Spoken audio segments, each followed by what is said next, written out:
Hello and welcome to the channel, guys. Let's not waste any time and get on with the news.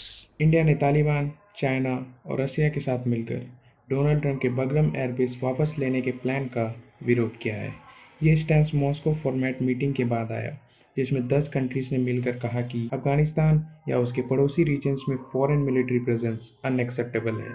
Trump चाहते हैं कि Taliban बगरम airbase, जो अफगानिस्तान का सबसे बड़ा मिलिट्री बेस है, यूएस को वापस कर दे, लेकिन तालिबान ने मना कर दिया, यह कहकर कि अफगान्स कभी भी अपनी जमीन नहीं देंगे। इंडिया ने भी इस जॉइंट स्टेटमेंट को साइन किया, जिसमें फोकस था peaceful Afghanistan, regional connectivity, economic cooperation और counter terrorism. Meanwhile Taliban foreign minister Amir Khan Muttaqi अक्टूबर 9 से 16 तक न्यू दिल्ली विजिट पर आ रहे हैं। पहली बार किसी तालिबान ऑफिशियल को यूएन ने ट्रैवल बैन एक्सेम्पशन दिया है। अमेरिका के 19 डेमोक्रेटिक लॉ मेकर्स ने प्रेसिडेंट डोनाल्ड ट्रंप को एक लेटर लिखा है, जिसमें उन्होंने बोला है कि इंडिया यूएस पार्टनरशिप को रीसेट और रिपेयर करना बहुत ज़रूरी है।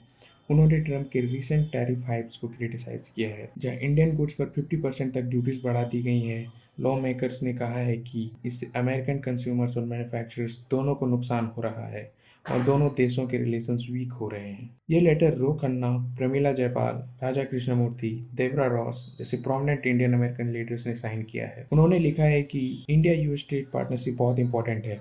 ये hundreds of thousands of jobs दोनों देशों में सपोर्ट करती है। उन्होंने ये भी वार्न किया है कि ट्रंप की हॉस्टाइल पॉलिसीज से इंडिया और रसिया चाइना के करीब जा सकता है, जो इंडो पैसिफिक रीजन में अमेरिका के इन्फ्लुएंस को कम कर सकता है, और the quad alliance India, US, Japan, Australia पर भी इम्पैक्ट करेगा। लॉ मेकर्स ने कहा है कि कॉन्फ्रंटेशन नहीं, डायलॉग चाहिए, और ट्रंप से रिक्वेस्ट किया है कि वो अपनी टैरिफ पॉलिसी रिव्यू करें और कमिटमेंट टू इंडिया को रीअफर्म करें, क्योंकि दोनों कंट्रीज डेमोक्रेटिक वैल्यूज और म्यूचुअल रिस्पेक्ट शेयर करती हैं। IMF managing director Kristalina Georgieva ने इंडिया को की growth engine of the global economy कहा, जब दुनिया ट्रेड टेंशन और टैरिफ शॉक से जूझ रही है। उनकी बात यह है कि ट्रंप के टैरिफ हाइक्स के बावजूद इंडिया की इकोनॉमी रोबस्ट परफॉर्म कर रही है और उसका ग्लोबल ग्रोथ में ग्रोइंग रोल है। जॉर्जिवा ने यह भी एम्फसाइज किया कि इंडिया का परफॉर्मेंस बहुत इंपॉर्टेंट है, क्योंकि चाइना थोड़ा डिसेलरेट कर रहा है और ग्लोबल ग्रोथ की डायनामिक्स शिफ्ट हो रही हैं। So that's it for today, guys.